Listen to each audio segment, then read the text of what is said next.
Previously on 94Chill, the podcast. Hello, it's your host, Russ Stevens, for 94Chill, the podcast. To set the mood for this episode, I ended up doing some inadvertent promotion of it last week, based on a comment from an old friend from the Peoria wrestling scene. I think a generally good guy overall, Chris Ballard, aka Chris Hazard, but he is the type who does like to rile us quote-unquote marks up. I just thought it kind of places us in the right mood for the show. His comment was, Bret Hart sucked. He had the charisma of a dead cat. His time at the top coincided with the worst ratings in decades. Bret Hart sucked. As I said, marks. You know, honestly, there's no shame in it, as long as you don't try to be too smart about it. And maybe this is the entire problem with the conversation, or the comment. Obviously now, who cares about ratings? Well, especially in the 90s when wrestling was your top cable draw anyhow, and it wasn't until 95 they really matter. So, I digress. My response to this was Kevin Nash and Shawn Michaels, when Shawn Michaels wanted to work, time on top coincided with the worst ratings.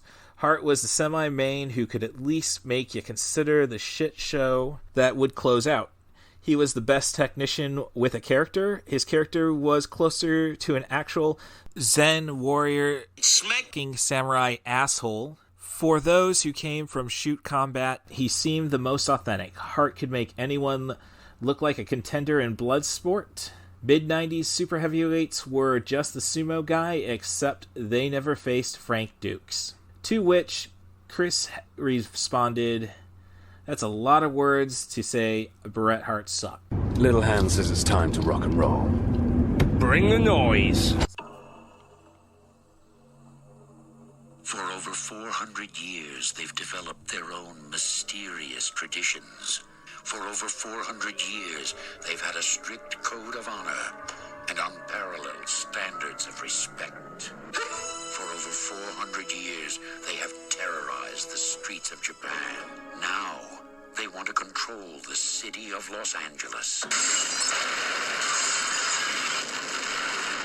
Determined to leave their mark in blood.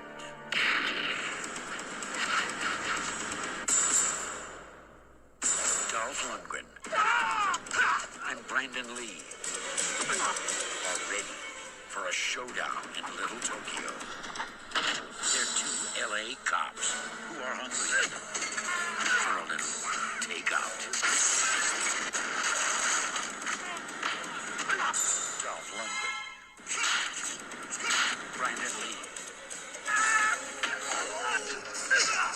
Showdown in Little Tokyo.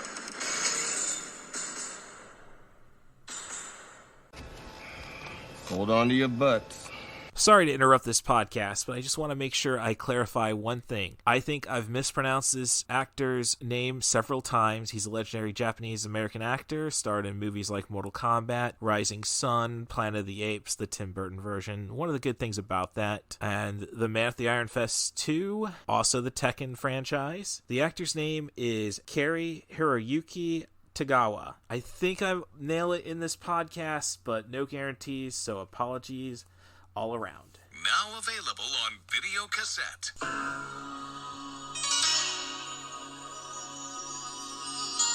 For centuries, the Society of the Black Dragon has sanctioned an ancient rite of combat, known as the Kumite, open only to the world's most lethal warriors. It has never been won by a Westerner. You are not Japanese. I can do it. Now, for the first time, the true story of America's super agent, Frank Dukes, can be revealed. Uncle Sam can't afford to let you get hurt. I'm going Pogo. Frank is going to fight in the Kumite, and we're here to stop him. An awesome human weapon. Hurts me just looking at it. Who infiltrates the Chinese underworld. I did not come this far to stop now. Take him. Enter a forbidden competition. Couldn't you just get me in? Strict rules, no press. You telling me you never break rules? Where every fighting style, every worthy opponent, every deadly technique savage combat. Time to separate the men from the boys. And only one will triumph. Now I break you. International martial arts sensation Jean-Claude Van Damme in Bloodsport. The true story of the ultimate champion.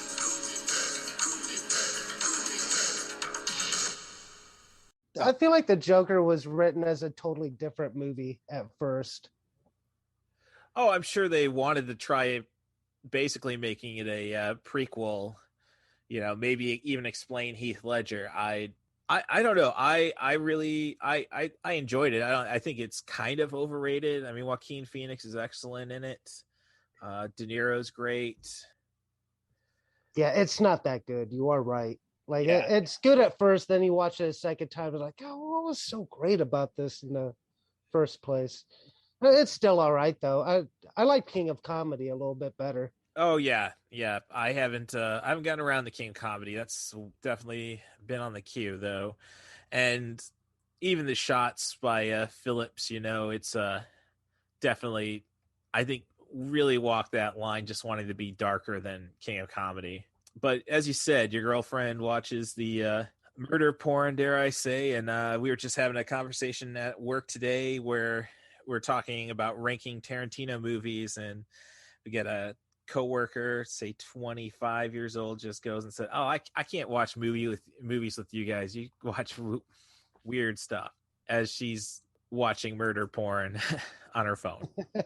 Yeah, it's a interesting world that we live in. But that said, welcome to 90forchill.com, the podcast. I am your host. Cool Movies Darth is the handle I'm trying to get over. That's CM Darth on Letterboxd. And you can just call me Russ Stevens. I'm sure you've been doing that the last 26 episodes. And this week, I have my guest, Gregory Carl. Thanks for taking the opportunity to come on the show. Oh, thanks for having me. Any opportunity to talk with me, like you mentioned me the movies that we were going to talk about, and like, oh yeah, this guy knows exactly what I like.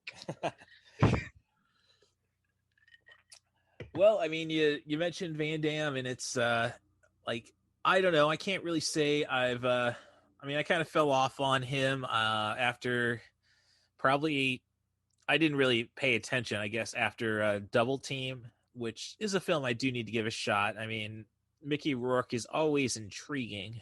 I like most people, I think, I didn't really pay much attention to Van Damme again until JCVD. Yeah, I haven't seen JCVD yet. Yeah, we just kind of started doing podcasts. Me and my buddy Seth Bates. He's a huge Van Damme fan. It's actually a Jean-Claude Van Damme and Rob Van Dam show. We call it Van Damme It. We're just kind of recording episodes now. I'm trying to learn production, trying to make it not suck so bad, but it's I got 3 kids running around, so it's kind of hard to find the time and patience to figure all that out. Yeah, I would imagine that. My cats, they're pretty chill. Got an old 13-year-old and the little brat that I have custody of at this time. It's my ex's cat. She moved in with someone who already had a cat, and of course they happen to be the son of the head of the condo complex, so he can't break the rules. So yeah. Yeah, I know how that goes. Cats are way easier. I do envy you. But it's been a lot of fun rewatching these movies, because a lot of them I actually haven't seen since I was a kid. Mm-hmm. And they are a lot of fun to rewatch. We're about like 4 or 5 episodes in. I'm trying to talk him into doing a Rob Van Dam episode finally, but he just kind of refuses to do anything regarding ECW because he can't stand the Bill Alfonso and the whistle. Oh, come on, baby. I know, that's what I'm saying. Like, we're not trying to do revisionist history. Yeah. We're not the WWE. No. I mean, those are some of the greatest matches he ever had. He never had a bad one. Well, I can't say he ever had a bad one with Jerry Lynn. Just, didn't appreciate the Scotty Anton angle, but Yeah, I don't remember Scotty Anton. That Oh, name sounds familiar. Scotty Riggs was what he was best known as. Oh, okay, Yeah. okay. He Yeah. got so, but that was the birth of the Van Terminator eventually, and yeah, the Van Terminator, the coast to coast. So yeah, I actually trained under Danny Daniels up in well, we trained in Davenport. We did the shows in Chicagoland. I've yet to run into Rob Van Dam in my travels, but basically I came from the same instructor of Seth Rollins, so Right on. yeah, just That's cool. yeah, just depression and funding a heroin addiction that wasn't mine. Just led to too much just a lot of just Yeah, my just a co-host was mess. into the same stuff minus the pro wrestling. Well, it's I didn't fool around with it too much, but it's yeah. I mean, Yeah, that's actually part of the idea of the show was that maybe we become better people after studying their work a little bit. Because Jean-Claude Van, a lot of his films do kind of have a have a theme of like perseverance and whatnot. oh, I still tear up at the end of Lionheart. Oh yeah, that's actually gonna be our next movie. All right, Next one we're doing. His favorite movie, actually. Well, I don't know if I've ever seen it from beginning to end. yeah, it's a good one. I mean, it's a fun one. It's kind of Bloodsport light, which is I guess brings us to the theme of this episode is what I call the greatest DVD combination that I ever purchased, which was Bloodsport and Showdown in Little Tokyo. Yeah, that's a dope combo. Yeah. I think since it was a weird and probably limited run because it was an MGM movie with Bloodsport and Warner Brothers flick with Showdown, and I think they eventually the easy double pack to find now is probably Time Cop and Bloodsport. And Time Cop's good, but I think that was like the end of the Renaissance for Van Damme. Yeah, it was definitely close to it. So with these movies, and I guess I'm bringing up the heroin era of my life, I've ended up probably purchasing 3 times. The first time I had to go and pawn some stuff off. Those movies were just around at the time. Then I found the double pack, and then eventually, did digital. I wanted to really see Showdown in full widescreen, and ended up purchasing them all again on iTunes. So not as many times as I've repurchased Star Wars movies, but it's getting up there. So here's hoping I can keep my TVs running and don't need to make that 8K jump.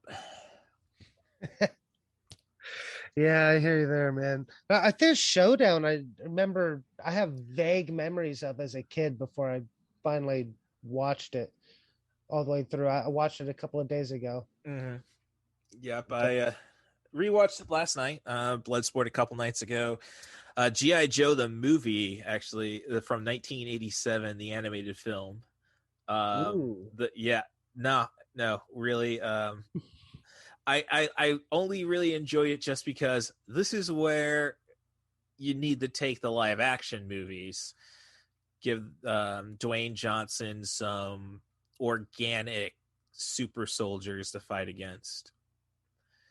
And yeah. So, and I don't know. We'll probably skip giving Sergeant. I'd say skip bringing Sergeant Slaughter in, and definitely no to the full head of hair that his character has in as Sergeant Slaughter in G.I. Joe the movie.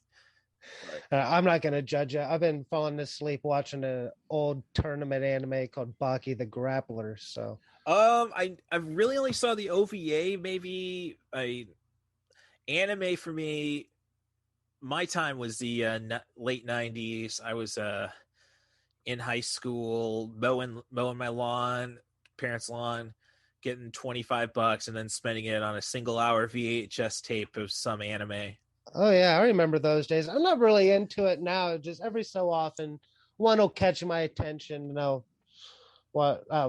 start watching it. Like Baki, I think Netflix bought it, and they started doing new ones. Yeah, and I caught those, and they were pretty decent.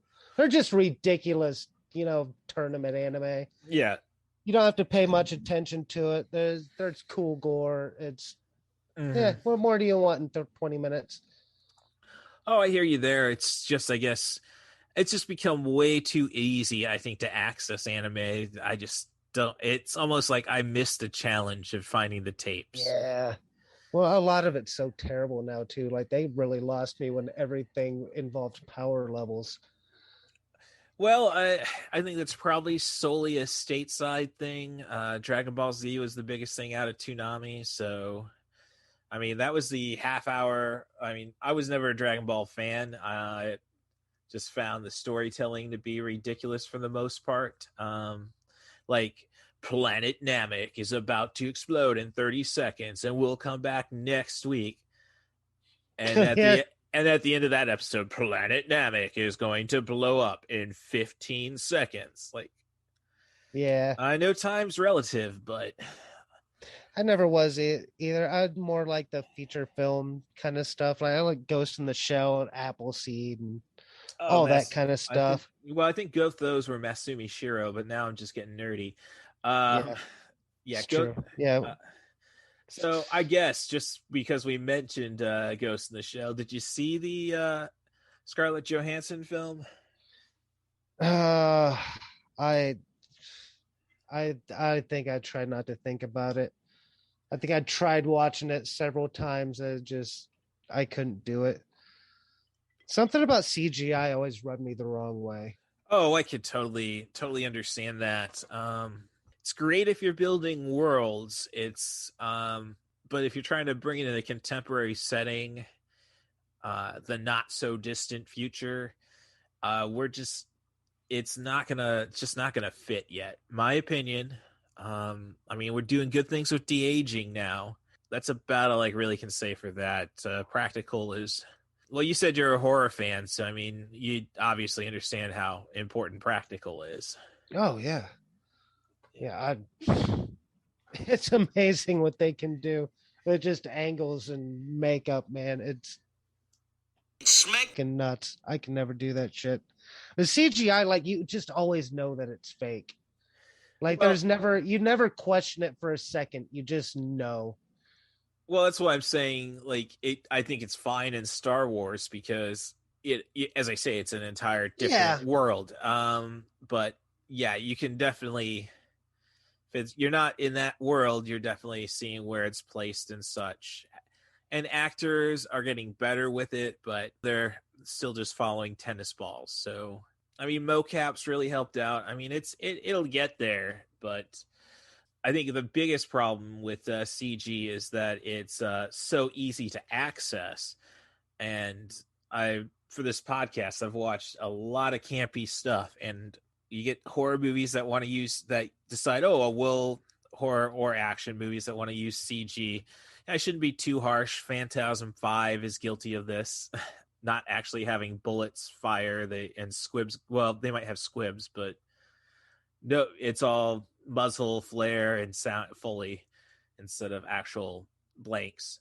I've seen movies and somebody goes through a pane of glass and you see the CG glass break, but you definitely see the glass behind it. So yeah, that's the biggest problem with CG. But fortunately, we are talking about a couple of movies way before that time, or most prosthetic thing you get in Showdown in Little Tokyo is a cut off finger. The head. Yeah, the head. The funny thing with Showdown in Little Tokyo really is, and I guess this is a big drug scare that they were doing, say in junior high, 91-ish, 90. My older sister was going through DARE at that time, and I guess they ran a video about ice, and ice is crystal meth, and how it was going to come from Asia and take over. And it's like, I mean, white people ruin all the drugs, man. Like, we really do. I mean, well, no, crack is for the minorities, but I really need that extra juice. So we create meth. So it's just, I got a kick out of that giant meth pipe that one lady was smoking out before she got murdered. That big dumb pipe. Right. And And how it was all just coming down conveyor belts too, just in big chunks. Right. No, like I'm not advocating the use of meth, but oh no, of course not. But with how they were producing it and such, at least it's kind of controlled. I mean, it's better than seeing a police tape on my neighbor downstairs because they had a meth lab and he was on probation. Yeah, I mean, that lady would have been fine if she just wasn't talking on the phone. Well, true, yeah. Meth didn't kill her. It was her mouth that got her killed. Yeah, well, I'm not pitching that. I'm just more of just saying, like, I'd rather the Yakuza with such nice Japanese production that scared us into stepping up for maybe 10 years technology-wise. Yeah, hey, getting beheaded by Shang Tsung's a pretty metal way to go. That is true. So with Showdown in Little Tokyo, then I was just writing down some notes. I think it could technically be in the same universe as Bloodsport, actually, because the first boss in the movie, who always screw up his name, Haruyuki Tagawa, I think. I mean, I will definitely have to put that correction in at some point. Was that the guy from Ninja Turtles? No. I can't immediately pull up his name, but no, Shang Tsung. So he's that guy. Okay, yeah. I thought you were talking about the other, like his underboss. No. I mean, he's been in Carrie had been in so many movies I've seen after Mortal Kombat. Like I didn't see Showdown in Little Tokyo probably till the early aughts, and that was just after I saw Rapid Fire, and I was kind of looking to find the rest of Brandon Lee's filmography, which I have possessed at one point, including Laser Mission, where his first film where he's a spy trying to save a Russian Ernest Borgnine. I almost watched that movie the other night, actually. Well, I know I did see the riff tracks of that as well on Amazon Prime, so that's I don't know if it's still there, but that would be your Mike Nelson and the two guys who voiced the robots at the end of the original Mystery Science Theater 3000 run. Just doing their thing. So. Yeah, I've seen a few of those. Mm-hmm. But Dolph Lundgren I got a kick out of in this movie. Oh, I mean, I honestly kind of wonder why it was Van Damme who ended up getting all these leading roles and not Lundgren. I mean, yeah, he did Masters of the Universe right after Rocky 4, which, like, okay, yeah, we shouldn't have really... Stock wasn't really that high on him. Yeah, it really wasn't for some reason. He had a lot of straight video stuff that I remember watching growing up. He wasn't in a whole lot of real big things, but I always kind of liked it. Was it maybe because his command of English wasn't the greatest still at the times? I know it took him a lot of tries in Masters of the Universe. Well, maybe back in '87, but he's like, I've got just as a visual going on right now, I've got Universal Soldier running on mute, and I would say he had a better control of the language than Van Damme ever did. Yeah. And he was definitely more in the mold of a Schwarzenegger. I mean, he wasn't Schwarzenegger size, but you match Van Damme up against Lundgren, it's like not as extreme, but it's like the Jet Li Lundgren fight from the Expendables. Yeah, I think Van Damme kind of got smaller with time. Like he never really focused on size. He was more into the flexibility. So, I mean, Van Damme wouldn't be shit if not for the splits. If he couldn't do the splits, like, no one would give a shit about him. I mean, let's be honest.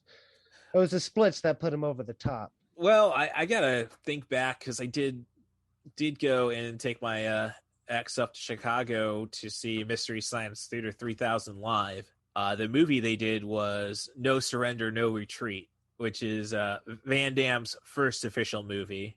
Yep. So it's no dialogue, and it's just he's the Russian. I can't recall if I can't actually recall if he got to do the splits in that one. No, he didn't. That movie is so much fun, though. Oh, It's so dumb. It's definitely one I definitely appreciated seeing with Jill Hodgson and the bots just riffing over it, though. Oh, I'm sure. Like, I still want to do the thing with the sandbags. I want to hang the sandbags and just let the 8-year-old go nuts. That shit just looked fun. Like, a lot of that training just looked like my 8-year-old playing. Yeah, it's just one of those. I mean, you could let him play with it, but I wouldn't show him the movie. I mean, it's just the bastardization of Bruce Lee in that one is just. Yeah, it's pretty awful. Yeah, but as they say, with the Bloodsport and Showdown Little Tokyo being the same universe, it goes to the. I guess you'd call him the bookie in Bloodsport. You know, how you doing, Dukes? Feeling good. Duke's my man. And I am sorry for my Asian audience right there. And then he shows up as the first boss before the one who fails to give in to inevitability. And we just find that crushing. He ends up being Tanaka, the original owner of the Bonsai Club and host of the underground fighting. You know, maybe he got over from Hong Kong after the Kumite. I mean, there'd been 11 years in continuity at least. It's possible. Yeah. I'd buy it. Mm. But definitely Showdown and Bloodsport, two different movies besides that. Bloodsport is it's a movie that's had a lot of impact in any kind of combat situation. While Showdown Little Tokyo, it gives you all the stunts you couldn't get in a movie like Bloodsport. I mean, the realism is thrown out the window. Oh yeah, for sure. Showdown's just straight out ridiculous, which is part of its charm. Yes. Oh yeah, and it's directed by Mark L. Lester, whose most famous film is Commando. It explains why. I think only one. Well, it's the same fight every time in a Mark L. Lester movie, except for this. That director's kind of become trying to fill in the footsteps for Roger Corman when he finally leaves this world. And I did see a movie for him I reviewed on a podcast episode called Groupie, which was I don't know why he directed it because he doesn't do much. But it's basically a crazy chick movie inspired by the Great White Band Fire. Really? Yeah. It's fairly recent then. 2015, so still 6 years, still 6 years removed from the fire. I mean, oh shit! I didn't think it was still making movies anything that recent. Yep. So, well, as I say, he doesn't usually direct. He's, I think you could see his name attached to a bunch of Asylum films if you are familiar with that studio. I mean, somewhat. I just watched a movie of his called A Class of '84. Yes, Michael J. Fox is actually in that one. Yeah, I haven't seen that one, but I have seen. He did a movie with Mark Dacascos, who I'm surprised stock is still middling. Mark Dacascos from Only the Strong, I think, is his finest work, but. Well, his finest work is John Wick Chapter 3 Parabellum. He's the plays Zero, the assassin who's pretty much in charge of assassinating John Wick. Okay, I haven't seen part 3 yet. Were you a fan of 1 and 2? Oh yeah, I've seen 1 and 2. I just haven't gotten to 3. This whole past year I've been pregnant, baby, and all that kind of stuff. Yeah, I understand. I understand that. I've missed a lot of things, but I don't like a lot of new things. Like we were talking before, it's too long. Like once I see like a 3-hour runtime, I'm already kind of checked out. Well, you see, I'm kind of miffed at John Wick because it's 1 hour. The original is 1 hour 41 minutes. And it's like, oh, you would have cut 2 minutes off. I could have done it on the podcast. And then I would have an excuse to do 2 and 3. Because I think if a movie does great with 90 minutes, then, well, you got to expand on everything. So I don't mind it going, by the end of chapter 3, it's 2 hours, 15 minutes. And it's like, yeah, but it keeps getting bigger and grander. I can accept that. And the most recent thing with Van Damme that I saw is the Kickboxer reboot. I think the first one, Kickboxer Resurgence, which I don't know why they gave that title since it's a reboot, where Van Damme basically plays the teacher. That movie was pretty good. Ends with a fight with Dave Bautista. So just before Batista really skyrocketed. And then they did a sequel, which a lot longer, a lot more contrived. I mean, I kind of dug the Kickboxer franchise. I wasn't really a big fan of the first one. Mark Dacascos actually is the one who's in the fifth one as the Kickboxer. Yeah. They did a sequel, Vengeance, and as I say, it's really convoluted. Mike Tyson is in prison with our hero, kind of teaching him things. A lot of MMA guys. Christopher Lambert is the boss, the big fighter replacing Tong Po. Tong Po is portrayed by the Mountain from Game of Thrones. Oh shit. Yeah, I can't wait till we work our way up to that one. Oh, I did like the Kickboxer franchise too growing up. I loved martial arts movies growing up, like Best of the Best and Kickboxer. I like the old Shokasugi ninja movies. Mm-hmm. I loved all of that stuff. I didn't get into horror till later. No, I didn't either. I was raised pretty. I can't say my parents were puritanical or anything. I was just essentially the oldest child. My older sister, she does great and everything, genius level IQ. She's just socially awkward. She has Asperger's disorder, so it's not her thing to be normal. Yeah. So, and not that there's a problem with that. I'd rather be weird than normal. At least that's what I put on my dating profiles, and I don't really ever see that as a corresponding answer. But basically, my parents would follow the MPAA as they had more kids. I had have a little sister and a little brother. They got more lenient. And really, by the 90s, my dad's not a big movie goer anyhow, so my mom would want to see a movie like Interview with the Vampire or Judge Dredd. So she didn't want to go alone, so I got to tag along for those R-rated movies. Right on. So, but when it came to horror, she had good taste. Oh, well, Judge Dredd 95 is...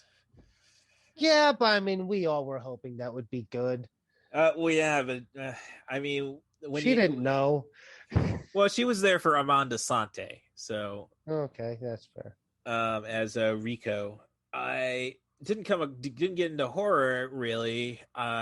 One, I was scared of gremlins for 25 years. Well, no, probably only, yeah, but eventually got over that, and that's like one of the greatest satires of all time.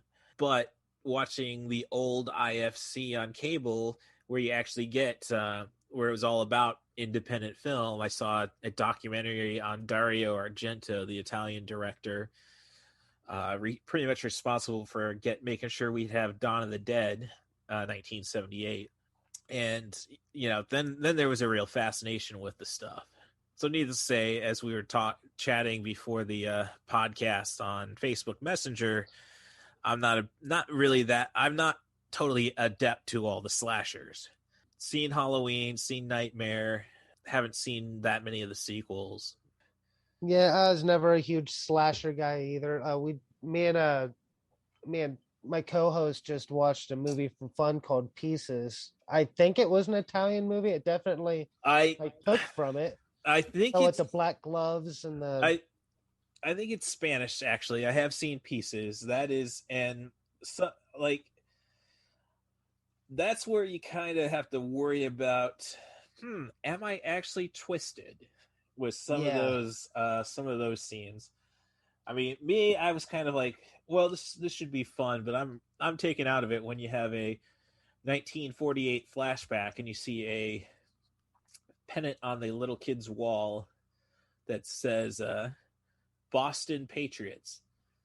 No. Boston Patriots didn't happen until 1960, so I'm out.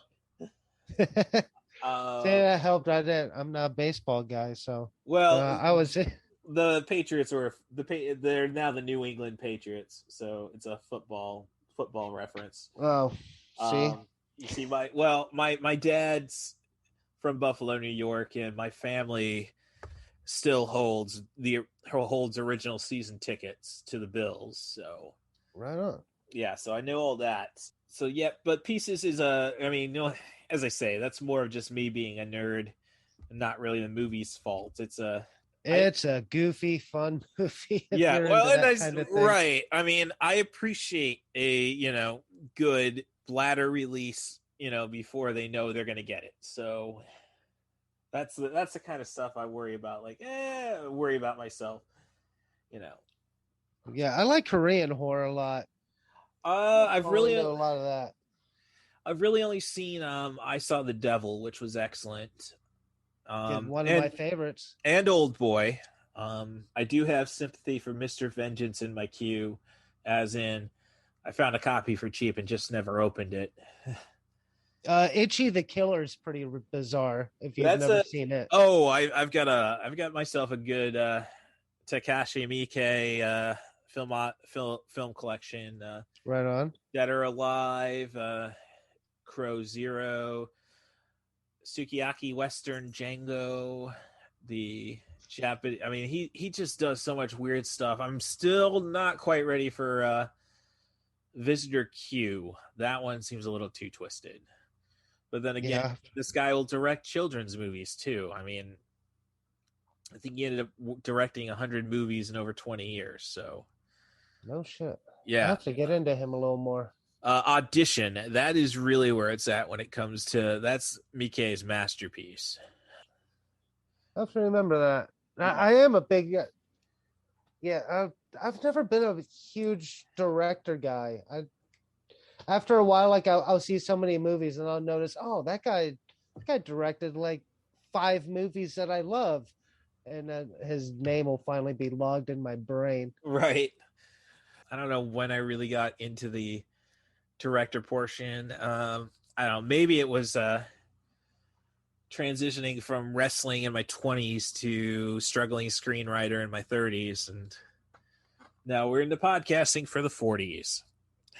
Yeah, I tried my hand at stand-up comedy, and now I'm just trying to figure out podcasting. Yep. Well, I was fortunate enough had returned to ICC in East Peoria for to try getting into screenwriting, and the only path I could really see otherwise was just taking a bunch of mass media courses. And when I did my podcast for Spaceballs originally with Jessica Quaz from Second Chance Movies, she said, "So are you just using Audacity?" And it's like, okay, that was a program I was using 15 years ago. Is it still good? So the answer is yes. And thank God, that's what I'm using now. Right. Just I don't know any better. Yeah, well, it's free. I mean, we can't speak highly enough of the platform, and I haven't had any what happened with that episode was I usually, as you heard, the podcast, this meeting is now being recorded.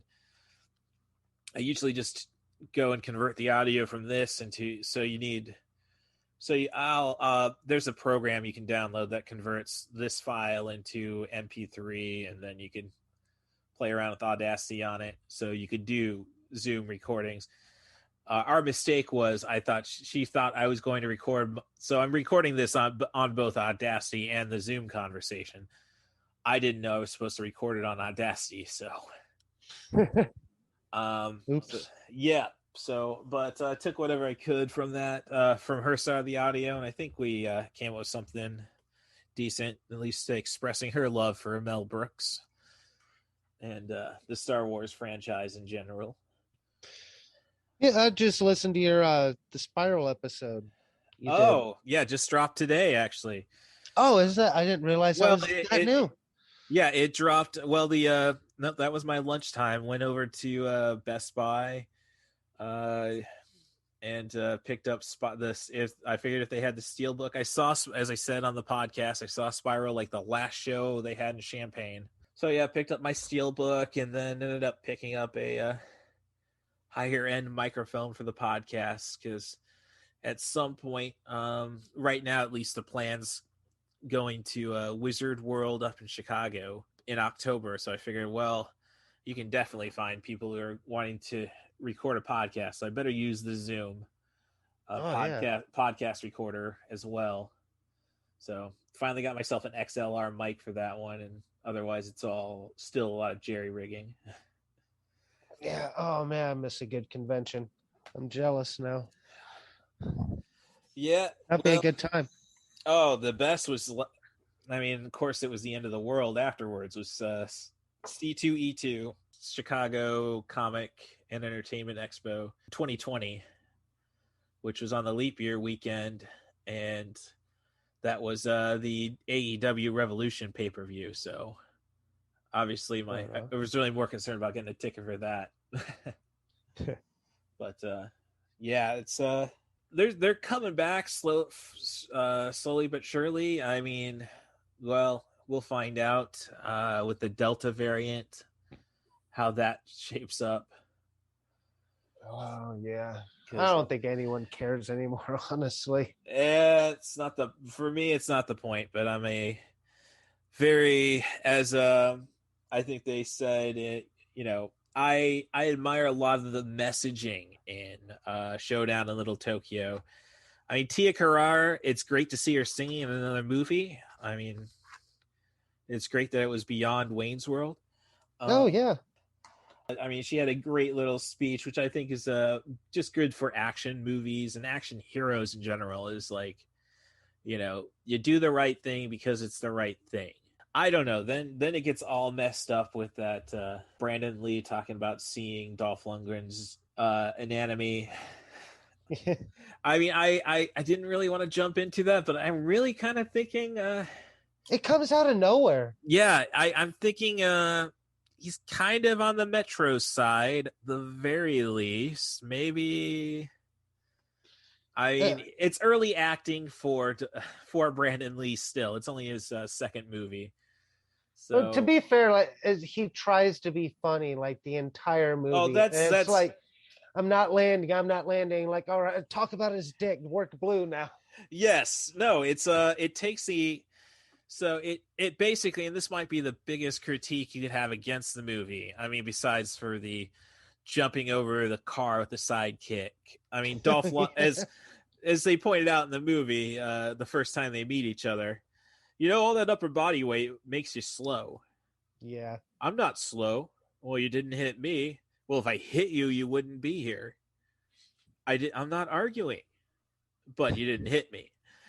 I mean, there's some great dialogue. I mean, it's not him trying to act blue. I just think, like, I don't know. I think there may have been something in the character that they wanted to worship Dolph Lundgren by the end, or it's a little nod to our more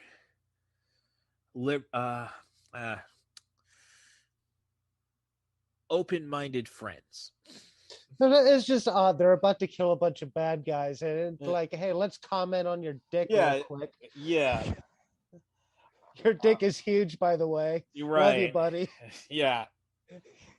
Well, I don't know. Maybe if I was in, like, I don't know. I've been in locker rooms. Oh, geez. You know, since I was 12 years old, and it's like, just look people in the eye. Do not look down. Look people in the eye. So I have no concept of size. So, all I can say is if I'm watching porn, it's basically, well, you know, not really. I guess I would say I'm not really into the racial stuff. Just I can't relate to the tools in that one. That's all I'll say there. Fair enough. But I'm not a size guy by any stretch of the imagination. Well, it is because it does lend to. He had to have just been sitting in his room watching them the entire time, and that's creepy. Okay, yeah, no, I didn't even think about that. I'm just saying, I think he may have been more, as they say, it's either hero worship or a homosexual awakening. It probably was. Either way, that Dolph Lundgren acting Asian is just beyond cheesy. Just Well, I think that's a finer point, though, when it comes to Lundgren films and Van Damme films. I think the best ones come up with an excuse for his accent. So, as to say, I got Universal Soldier just running in the background right now, but they bring up our female reporter character brings up, well, you're from Louisiana, so that must be the accent. And then you look at Hard Target, where he's playing a Creole wanderer, and back to Bloodsport, his parents are immigrants. So yeah, I think that's just but that could have been a lie. I mean, do you ever look into Frank Dukes? Everything that man says is probably a lie. All right, I have seen an interview with Frank Dukes with MMA commentating legend Michael Chavella. Actually, I take this from another commentator, Joey Styles, when he was asked by Steve Austin about New Jack and what's real, what's not with New Jack. And Joey Styles answered, listen to everything and only believe half of it. So if New Jack says he's killed 4 people, justifiable homicides, that means he's at least killed 2. Yeah, I believe that. So, and I think the story has changed with New Jack. I think he left with a clear conscience, but really leaned into his robberies and such by the end of his life. Hey, God bless. Yes. Keep thinking about calling this podcast hosted by Colt Cabana called Wrestling Anonymous and asking, what do you think about Schadenfreude? Because I have a story. So I'm 2 months into wrestling. It was a promotion called Next Generation Wrestling in Peoria. This is before I hooked up with Danny Daniels, so really getting an understanding of the business. So our promotion, we got a guy who was conning, basically to get some control in the promotion. He was conning us into a association with Thunder Wrestling Federation in New Brunswick, Georgia. So we were Thunder Wrestling Federation North. They were Thunder Wrestling Federation South. They came up to do a show in December 2002. So we went to do their New Year's show in 2003. And so this leaves me 2 months into the business. And as I say, this is a promotion where I was telling my friends when I joined them, I think I can debut in 2 weeks. I did not debut in 2 weeks. It was 3. So needless to say, it was a far cry from what I would eventually learn. So we're doing this show in New Brunswick, Georgia. Closest city is Jacksonville. And in this match, I get double drop. So, I mean, there's a lot of drama behind it. I was supposed to be wrestling this one guy, and then this tag team, they didn't know that was going to show up or not, showed up, and they just teamed me and that guy together. I get tagged into the match. I take they whip me off, they give me a double drop kick, and then they land on me during the kick. So I get knocked out. You can see me go unconscious. They cover me 1, 2, smart enough to pull me up, roll me to my corner, tag in, have me tag out.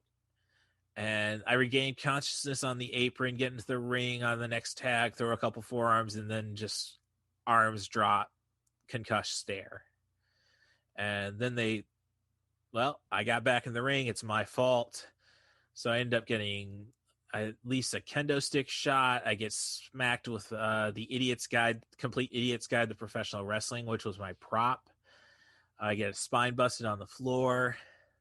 So that's the only time I've ever time traveled, and I've been knocked out by a UFC fighter. So Thunder Wrestling Federation, though, is where New Jack did a show and thought a kid was working a little stiff with him. Stabbed him 9 times. I'm kind of thinking, yeah, go New Jack on that one. So that's my wrestling Schadenfreude story, and yeah, I can't really feel too bad for those guys. The guy didn't die. Yeah, you kind of at that point, like, you know who you're dealing with. Yeah. Act right, for sake. He will kill you. Yep. So Yeah, I always had mad respect for New Jack. As much people talk shit about him, I always kind of felt like, well, I mean, if you know anything about the world of professional, I've never personally been involved with it, but I've heard the stories over the years. And it's like, well, I mean, they knew who they were dealing with. They shouldn't have been a fucking dipshit. well, you say that, but that's But where again, I'm not involved. Well, I just watch YouTube videos and talk shit. Oh yeah, no, I understand that, and I appreciate that stance, because I got myself into trouble with another podcast. I had a guest on this show talk about the movie Dance of the Dead. Ended up doing 2 episodes on it. That's how long the conversation went. And then I went and listened to his podcast. First episode was all right. Second podcast, it was the podcast is called Morbidly Macabre, and I think since I've withdrawn myself from the listening, it may have improved or become less obnoxious. Primarily one host, the guy I had on the podcast, Mitchell Witt. The next, I listened to their first episode about Columbine, and all right, pretty fact filled. Showed a lot of empathy towards towards the people. Maybe a little too understanding of the. Well, as you said, a lot of empathy. So maybe too understanding to one shooter, but I digress. They made a good case for it. And then they did Chris Benoit, the next one. And I just, I don't want to shout at my podcasting device when I'm listening to a podcast. It's not my place to be involved. It was kind of more of me just so it's like, it's not like they didn't get the facts about Benoit wrong. It was just that, oh, this is how the business works and stuff. And it's like, no. No, it doesn't have to work like that. It's so, I don't know, maybe I was more bitter that, okay, he did my podcast. I think it's only fair I do that. Yeah, like if you're going to do that episode, but I digress. I mean, it's a different world. And I think a lot of the time it's almost scary to actually criticize somebody that you like, especially in podcasting, because they're doing it for themselves, for the most part, and I'm not going to question, I'm trying to create something here, but it's me first. So, but with that said, please give me those 5-star reviews on iTunes. That's the only way it helps the algorithm. You want to tell me I'm a piece of garbage? That's at Twitter. That's twitter.com/catbus @catbusruss. Talk all the crap you want there. I do troll the trolls, so I'm used to it. Let's see. Honestly, I'm looking for a transition there, and well, I guess we could bring up Bloodsport. As they say, that movie has a huge impact. I think I knew it had a huge impact on martial arts. I was studying Taekwondo at the time when that movie came out. And that was what everybody was talking about, saying how ridiculous it was. And yeah, I did the math this time around. So the Kumite, if we saw all 10 of Chung Lee's fights, that would imply the tournament had 512 fighters. Yeah, the math sounds about right. So in the end credits, when they're talking about how legit Frank Dukes was, he said he retired from the Kumite 329-0 from 1975 to 1980. Now, if I listen to the movie right, the tournament's only held. This is where all Frank Dukes stuff falls apart. The tournament is held every 5 years. So that would mean he'd have to have fought 164 fights per tournament if it was only 2 tournaments. If it was 5 tournaments, it would be 65 fights each year. Now, from my time as a folk style wrestler in high school, junior high, high school, even grade school, the most matches anybody could wrestle in a day was 4. Now, if you do the math, stretch it out, I guess you could do 12 fights in a day. I mean, yes, we had Illinois High School Athletics Association, not the Korakukai as our yeah, you didn't have Yakuza standing over your wrestling matches in high school. Well, it was triads in Bloodsport, which okay, well, either way, Yeah, well, that interview I saw with Chevello with Frank Dukes. Frank Dukes can still do the coin trick. As I say, I think he's a legit badass, but he uses that to create all nothing but fiction around him. He reminds me of like an uncle that just tells crazy stories and knows some tricks. Is what he just strikes me as. Yeah, but I mean, did you ever hear what happened to the sword that he supposedly won after the Kumite? I think that like Chevello asked all the questions, like how did it? So this is what he heard. Like it's been a while since I watched the interview. Obviously, it was, but yeah, no, I know the tournament was supposed to be in the Caribbean. I mean, he changes the facts every time somebody asks a new question. I mean, he's a sociopath. No question there. And when you claim to be friends with your best friend is Steven Seagal, what happened to that guy? Yes, well, maybe his movies were too long. I mean, I loved Marked for Death, but at an hour 50, it's, Oh man, what a ridiculous human being that guy turned into. Yeah, I think I've only seen one of his movies that qualifies for 90 for Chill, the podcast, and that was Against the Dark, which I thought, okay, this has to be gold. It's Steven Seagal versus vampires. You got Keith David in a supporting role. You got Lyndon Ashby from Mortal Kombat in another supporting role. Well, those guys, no, it didn't work out. You had The Rock, one of The Rock's cousins pretty much did all the fighting. No shit. Yeah. I had the same thoughts with Black Eagle. It was the third movie we did. It was Van Damme and Sho Kosugi. Oh, no shit. They are both in the same movie? That's gotta be awesome. It sucks. Oh my God, it is boring. It was so disappointing. Well, I wanted to like it so bad. Well, I don't know if I can ever really watch a Sho Kosugi movie when the first one I saw of his is Ninja 3 The Damnation. I mean, Ninja 3 The Domination. Yeah. I apologize to Canon Film Group for saying The Damnation because no, it's okay. I think those guys are dead now. One of them is, yes. Honestly, I can't complain too much about that company. Delta Force. They had gold. I'm sorry? They had gold, man. Oh, I mean, you talk about Van Damme, you had Bloodsport from those guys. And Cyborg, which is a horrible, I mean, I don't know. I can't call it horrible because I love that director, Albert Pion. I mean, his movie, he's not. He wrote that movie under Kitty Chalmers. Right. He's a Albert Pion. He's willing to take on the ridiculous premises, especially and when his most famous movies are definitely 20 years ahead of what we're capable of doing, and he's going to do it anyhow. He gets a lot out of very little.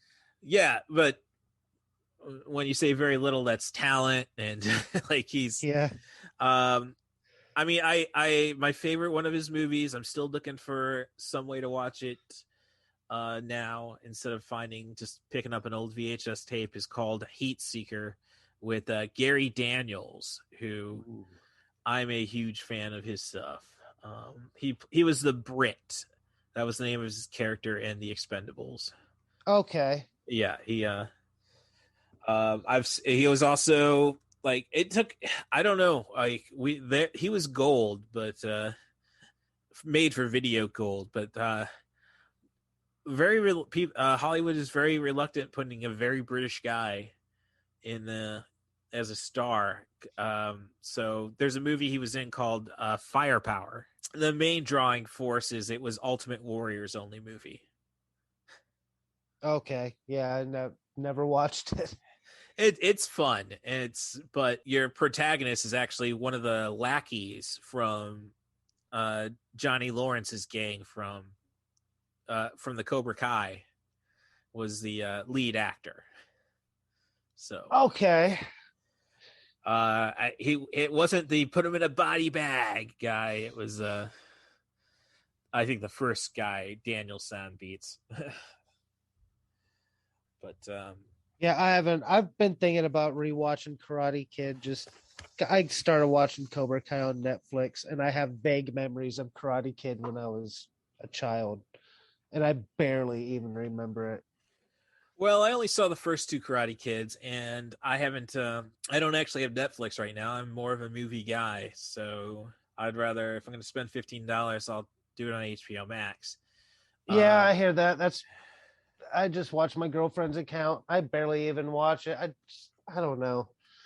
Recent things I get burned out on. You know, once I saw in season 3 they brought the Japanese guys back. I'm really missing something. And then on top of that, they bring back Elizabeth Shue. So it is a good it's just ridiculous enough, and there's enough fan service in it. And I'm not super familiar with Karate Kid, but there's enough in it that I recognize. Right, but I can tell you this: it's for the Karate Kid fans, and those fans are anywhere. Well, I mean, it's Gen X Prime, so anywhere from my age at 41 to 59. Like, these are the people who watched it, and 59 is probably a little not really. It's fun that they don't care about the language now for the most part in that show. It's like, no, we know our audience. They grew up with this. This is why the movie's here. Yeah, I really like Johnny's point of view too. Oh, well, I mean, the sheer fact that he should have, there should have been at least a point penalty taken away on Daniel with that kick instead of a victory declared. Yeah, that is a major point of contention in the first couple episodes. Yes. It's an illegal kick. Well, I mean, to clear things up, you can kick somebody in the head. You can't kick somebody in the face. From my time, at least in the competitive martial arts. Huh. So, let's see. Getting into some other little things I picked up about this. I'll just run down. Oh, here's a little thing. Right. On Showdown, in England, straight to VHS, you can win a Neo Geo. That is probably that's almost that explains why the movie didn't make any money. Like, you're gonna give away one Neo Geo, that's probably half of your budget right there. I know, right? So with Showdown, I mean, we got the ridiculous stunts. Basically it took buddy cop comedy to a new extreme, because as we were pointing out, like, Brandon Lee's always trying to be on, and like, no, let's be human for a few moments, and you never get that between Brandon Lee and Dolph Lundgren. Yeah, they had some decent back and forths. Oh no, I'm saying there's great bits of dialogue. Oh. I mean, exploring why Japanese culture, man. My dad's a white guy. He's a dentist. I know malls. Driving up and down Mulholland in my dad's car. There's plenty. I mean, I'll go and say, aside from the dick measuring contest, all the dialogue's gold, especially Yoshida's. Like, now you have one hand to wipe your ass with. Do you want to keep it?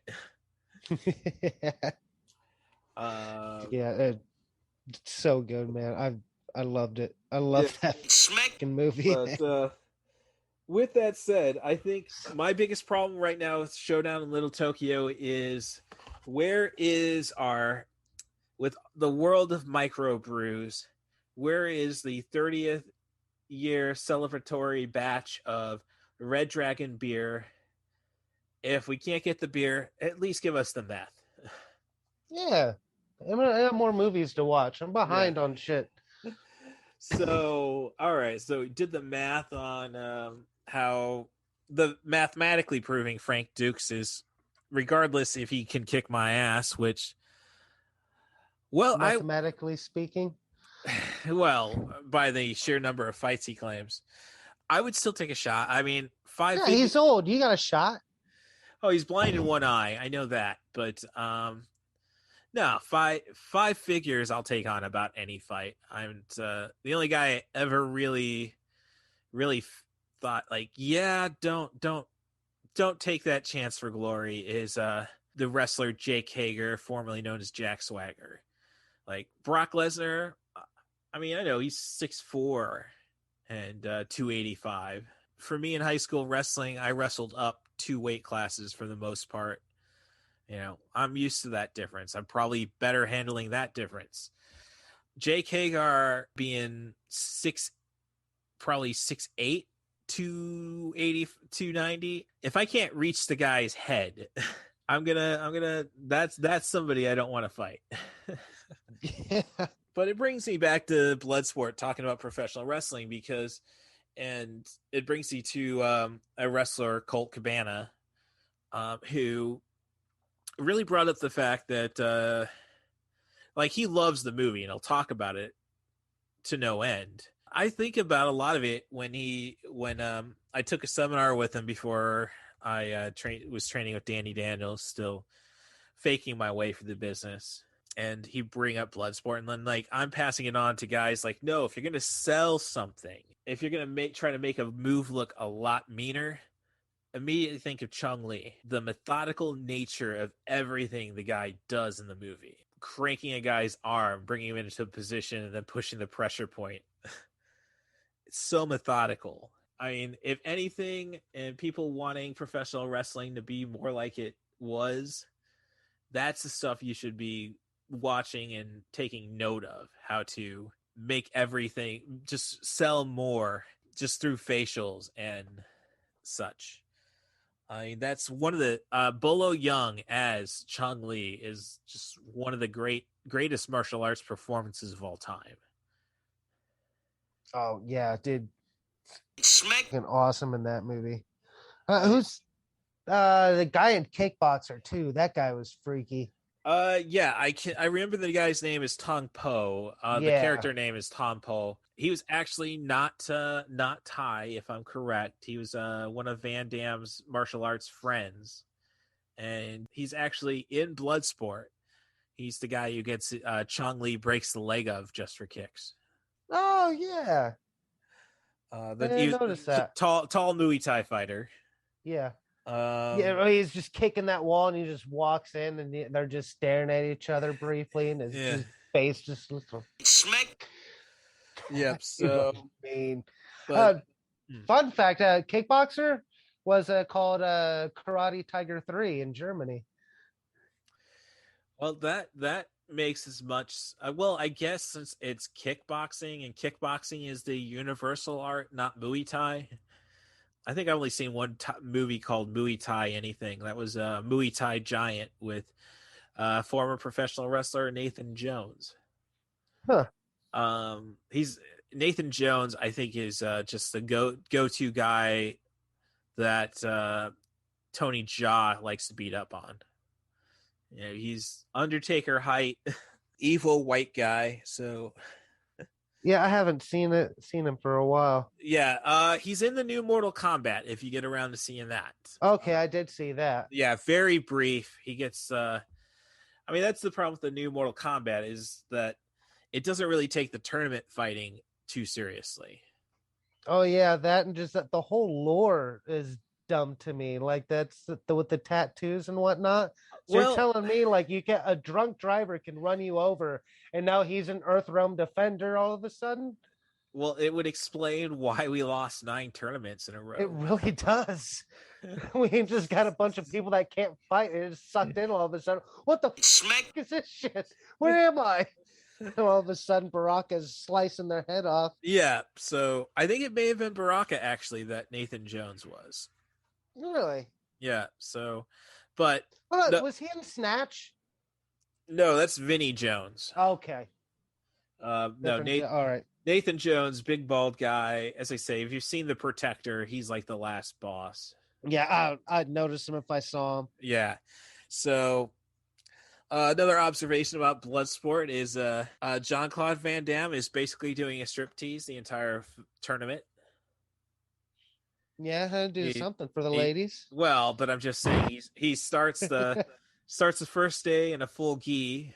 Second night of the tournament, first fight, you got that one guy ripping it off the top, and by the third fight, for no reason, maybe it was to do that split punch, but I don't think he really planned that out to beat the sumo guy. By the third fight, he's in biker shorts. One, if your martial arts requires a gi, which is why I'm not a big MMA guy, it's like, all right, for this unified rule set, basically fight to as close to naked as you can, except don't pull the guy's hair. Like, that's my problem with MMA. It's like, no, martial art, it's not supposed to be, well, I guess I'm a fan of no holds barred, not MMA.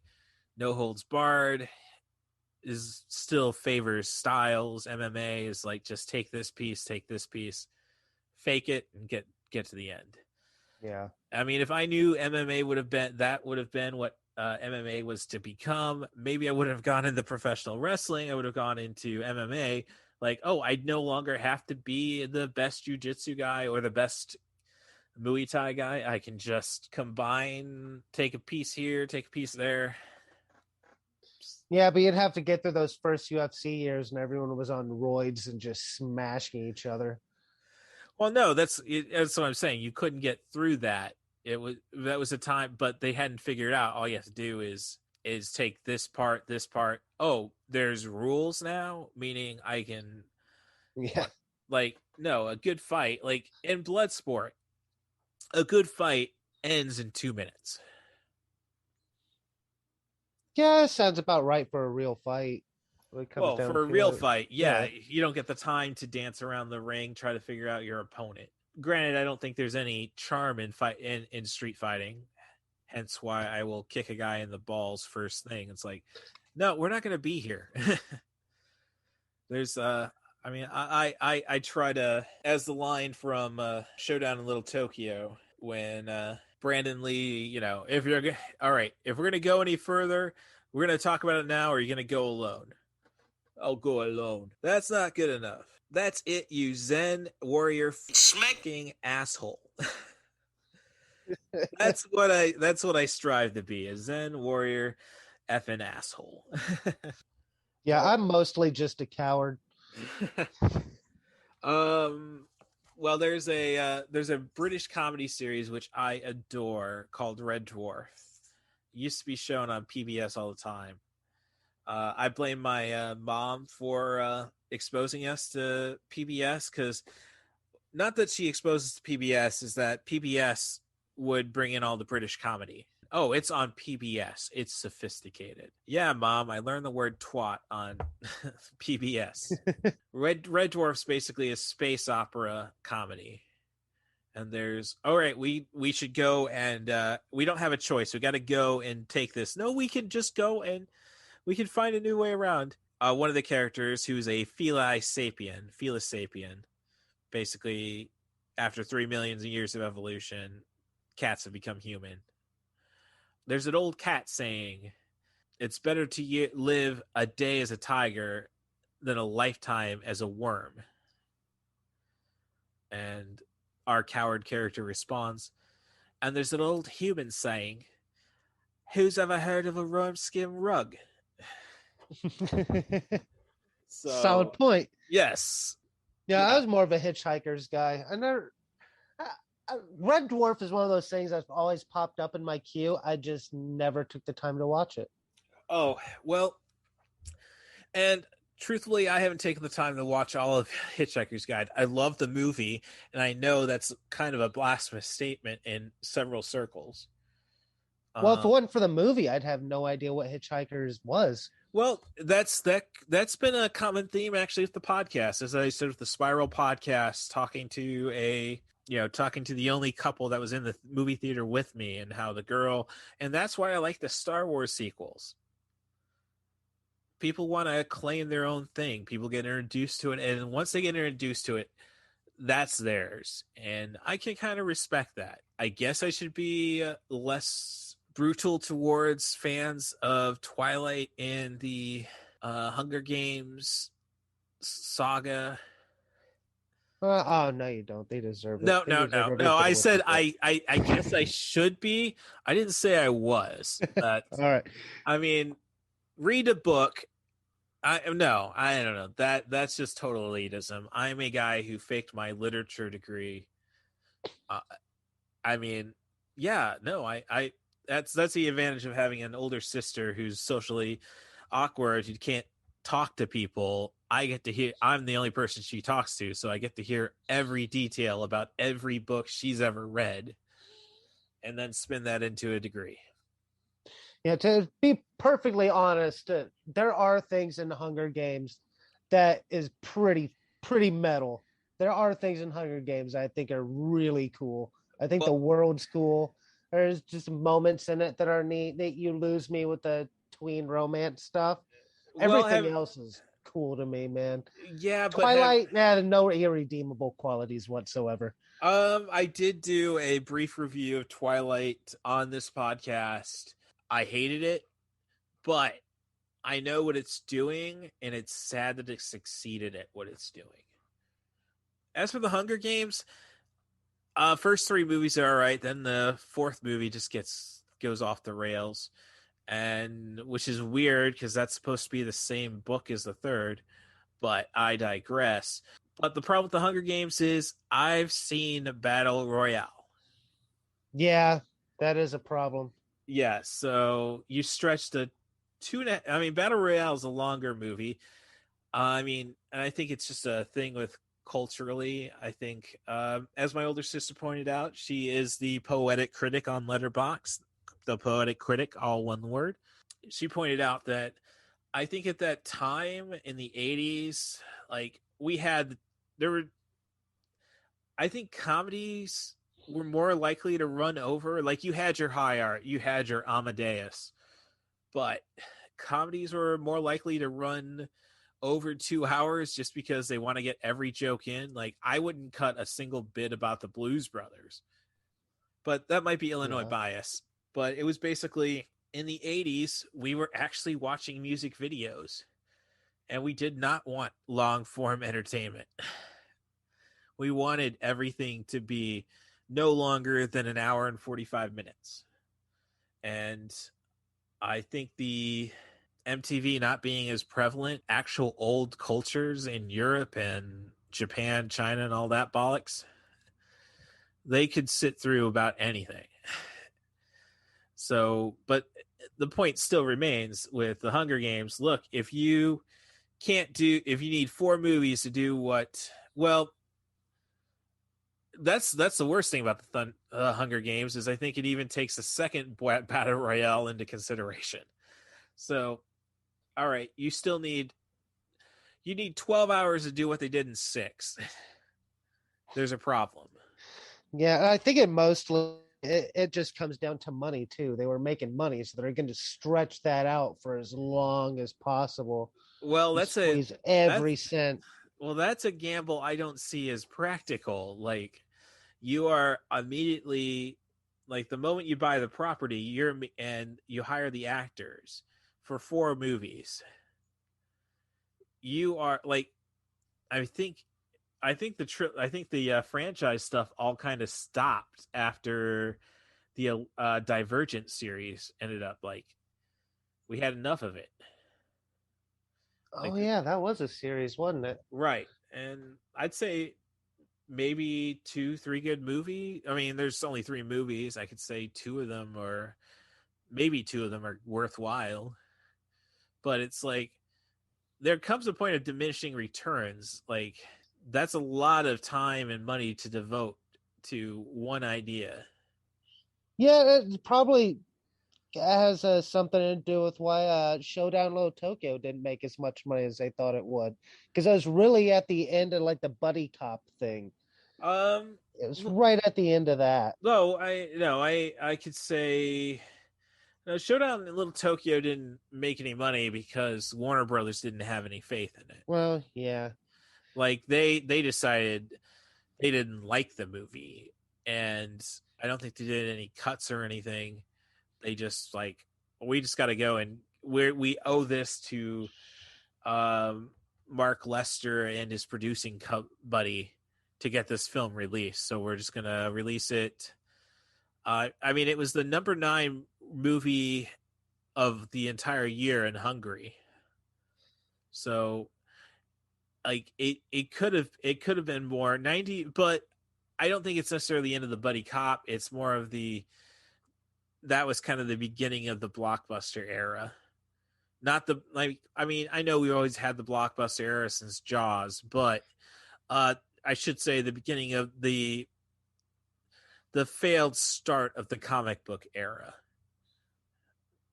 So okay, so you're like the Batman. You had Batman in '89, and then you had Corman Fantastic Four. Well, no, that was more of just trying to get off the Batman, and that's actually more of just making a movie so you keep the rights. No, then I'd say you had Darkman in 1990. 91, I guess you'd say Highlander 2. Like, we needed something. Highlander wasn't really a superhero movie, though. Darkman is kind of like a weird. It's a comic book. It's a comic book movie. Without a comic book. Highlander 2. No, that was total magical bullshit. Yeah, but man, do I love me some magical bullshit. Well, no, I'm not saying I don't own a copy of Highlander 2. Well, of course you do. Right, but it's, yeah. Darkman's something else I've been wanting to revisit lately. Yeah, well, it's going to be interesting because Sam Raimi is directing Spider-Man No Way Home. And is he directing that? I didn't know that. I think he's at least a producer, which could explain why we're getting all the old original Spider-Man trilogy back in it. Let me see. After the last Spider-Man, I'm going to watch the new one. It's just my expectations are low. I'm just keeping my expectations low. Okay, no, the director is John Watts, but Sam Raimi's got a lot of influence, and I'm thinking that'll be a good thing. I don't know. I'd have to rewatch Far From Home to see if it's just Marvel fatigue versus it's not that good a movie. But I think Sam Raimi, if he's involved, he's going to make this the third Spider-Man movie that he really wanted to make. So yeah, it definitely sounds interesting. Yeah, so whenever they start pulling more from the Marvel universe, I'll nerd out on that shit all day long. Well, I do worry about the success of Shang-Chi, but I'm going to see it because it's a Marvel movie from Marvel Studios Direct, not Sony. They automatically have my money for all of that stuff, man. I watch it all. But my issue is that Shang-Chi is just not a catchy title, sadly. Well, nobody gave a shit about Shang-Chi in the comic books. No one cares about Shang-Chi.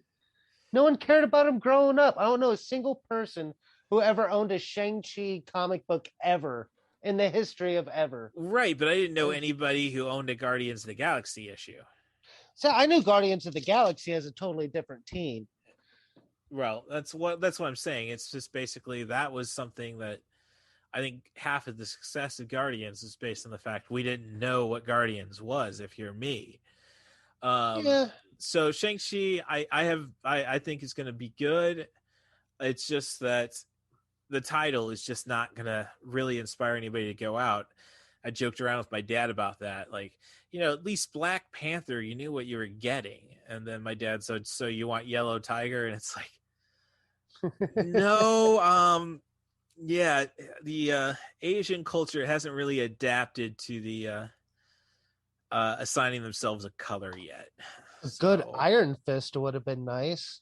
Oh, well, I mean, Iron Fist I was kind of forgiving of just because of how much good stuff Marvel gave us, and I'm not somebody who's on the appropriation bandwagon when it came to Iron Fist. It's like, I'm pretty sure it's Danny Rand regardless. Like, Yeah, it is. It's a white guy taking Chinese culture. I know that, but they saved him. The monks saved him. Yes, and raised him. He but, didn't have a choice. I mean, he didn't just get out from the plains like, I think I'll appropriate Asian culture now. Yeah, but it's still like. So everybody go see Shang-Chi opening weekend, because I mean, I'm a bleeding heart liberal communist. Like, I think we owe it to ourselves to see it. No, I hope I'm sure it'll be great. I mean, yeah. I love kung fu movies anyway. I'm sure it'll be awesome. But no, my favorite kung fu movie straight up kung fu movie might be Master of Tai Chi. So it's Jet Li. I think it was called maybe Fist of Legend. I don't know. I think I saw it under the Fist of Legend title. I mean, it's got Michelle Yeoh in it. Yeah. So it wasn't when it was on Stars, and it was Fist of Legends. Let me go and quickly look that up. All right. And, I will also say Keanu Reeves' directorial effort, which was A Man of Tai Chi, I think it was. A really good film I'd recommend. Now, that might be... well, we can blame the Canadians for that one.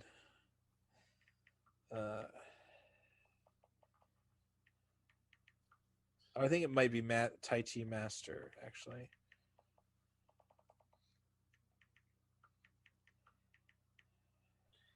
Possibly. I was a big Bruce Lee fan. I like the old Fist of Fury, Turn of the Dragon. I like those old classics, the Sonny Chiba Street Fighters. Mm-hmm. Mm-hmm. All right. Tai Chi Master is the name of the movie. And the original name of the movie, which was fun watching the dub on Stars and Encore, just because it had like the anime dubbing cast that I'm used to. What is Teacher Fujisawa doing as an... Oh no, he's just a drunk. Oh, it was Twin Warriors. That was what it was called in the States. Oh, okay. So Michelle Yeoh, but I just love the it made me take Tai Chi seriously for a moment. A brief moment. Thanks for ruining that, YouTube. But I don't know. Unless you have any other... well, I guess I do have one other thing, and it's the finale from Bloodsport. Now, as an amateur wrestler who's always ended up wrestling in a mask my junior and senior year somehow. Like, junior year, I got my nose broken. Senior year, I nearly got my lip ripped in half by a knee.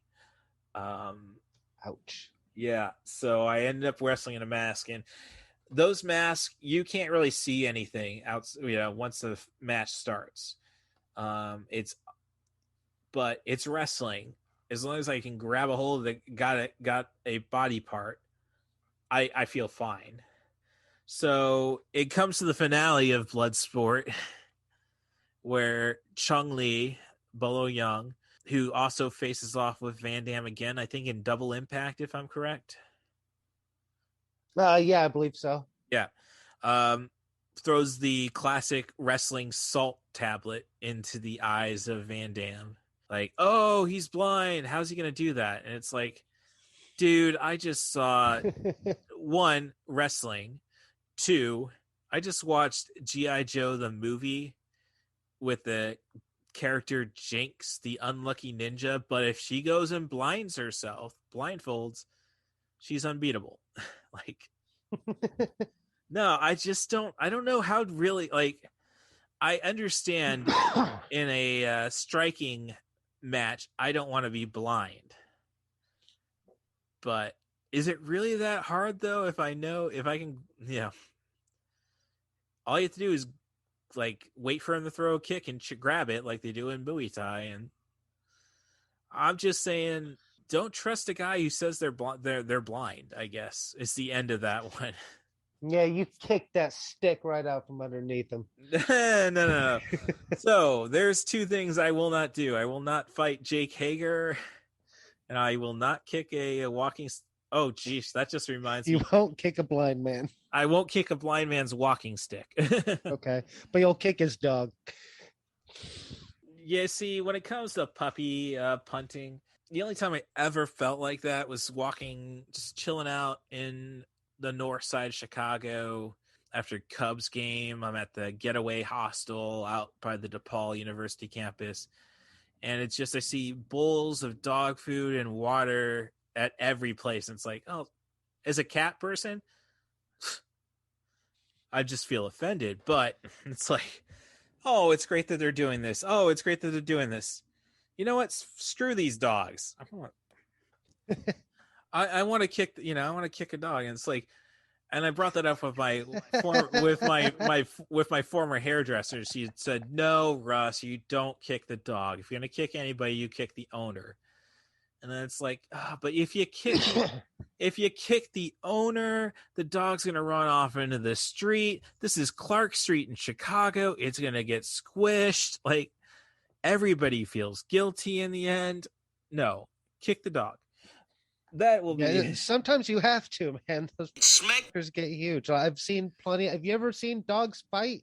Two giant ass pit bulls. You got to kick those smackers off.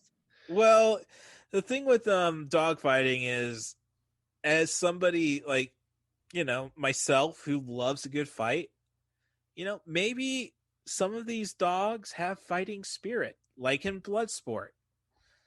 You didn't flinch. You have fighting spirit. Like, yes, are we those dogs are champions? Yes, yeah. Why are we depriving them that? All right, now. For the record, I wasn't talking about actual dog fighting. Just when two dogs start fighting. I've been around dogs for a lot of my life. Oh, I could. Those smackers will fight. They will attack. They will get jealous. Yeah. So. Well, so I don't have any more points to make about Showdown in Little Tokyo or Bloodsport. Oh no, I'm sure we could keep going, but I do have to go to bed at some point. We are pushing that 137-minute mark right now. Not 137, 1 hour 37-minute mark. So I think it's best to get winding down. As you said, you have your Rob Van Dam podcast. I mean, your Jean-Claude and hopefully Rob Van Dam podcast. Yeah, hopefully I'll be putting out the first episode here in about a week or so.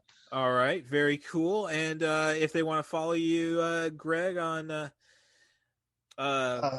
social media, I know you're on Facebook, obviously. That's how I found you. Gregory Carl on Facebook. That's probably about the best one. I got a Twitter I don't use. I don't think I even remember the login for it anymore. Are you still doing any stand-up or... Not really. I'm kind of locked in with a different job, and we got one car that tends to overheat. And okay, yeah, all right. Not really in a stand-up kind of place in my life right now, but hopefully soon. I'm taking notes and writing. Very, very good, very good. I could probably. I don't know how much sway I have with Dan Conklin at the Jukebox Comedy Club, jukeboxcomedy.com, but. I'm always willing to put a good word to you. Me and him relate to each other, similar dealings with strippers. I really should have talked to him more in my life. I've been to the jukebox. I used to go a lot for the open mics and whatnot. I always liked it. I don't know. I'm shy and I'm in my own head when I'm up there. It's not the greatest way to meet people. No. I'm in professional wrestling and I'm trying to be what was the quote again? What was my aspiration? Zen warrior asshole. Smacking asshole, yeah. Zen warrior asshole. Zen warrior smacking asshole. Basically, I got an argument last night about Bret Hart, Bret Hart was a shit. Like, no, he wasn't. He was Frank Dukes. He's the guy you want to be, you honorable. And I got a response was, so you're just in a long way saying that Bret Hart sucks. All right. So, all right. Well, you can find me as always. 90forchill.com is the website. All my writing is at maineventofthedead.com.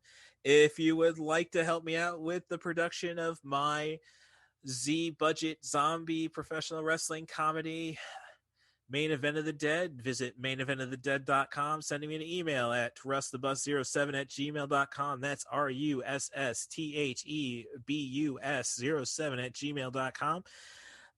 There you can also, I'd love to hear from you. If you want to be a guest on the podcast, send me an email, or you can follow me on Twitter at CatBusRuss. Send me a DM.